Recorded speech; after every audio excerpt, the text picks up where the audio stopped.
ہچکی کیوں آتی ہے اور اس کو روکنے کا کوئی وظیفہ ہے؟ یہ بولتے ہیں کہ کسی نے یاد کیا ہو تو ہچکی آتی ہے، ہاں، حالانکہ ایسا کہیں پڑھا تو نہیں ہے، عوام میں بولتے ہیں ہچکی آتی ہو تو 2 لونگ منہ میں ڈال کر ان کا رس چوسیے، انشاءاللہ ہچکی فوراً بند ہو جائے گی۔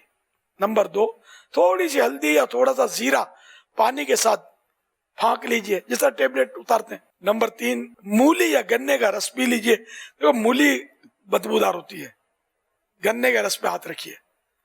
مولی پیے تو پھر ایسے ٹائم پر پیے کہ جب کوئی مسجد میں جانے کا ٹائم نہ ہو، نماز کا ٹائم نہ ہو، اور منہ اچھی طرح صاف کر کے پھر ذکر و اذکار پڑھنا ہے، نماز پڑھنا ہے۔ وہ گنے کا رس وہ جو خالص ہو، ورنہ یہ آج کل جو رس ملتا ہے گنے کا اپنے سامنے نکلوائیں تب بھی دھوکہ باز ہوگا، وہ تو چور کی 14 نظریں، وہ آپ کو بول کھلا دے گا۔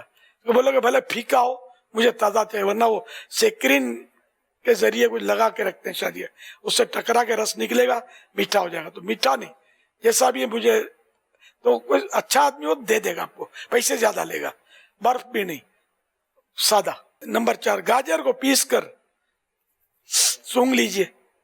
5، آم کے درخت کے پتے جلا کر دھونی لے لیجئے، لیکن یہ دھونی روزے میں نہیں لی جائے گی۔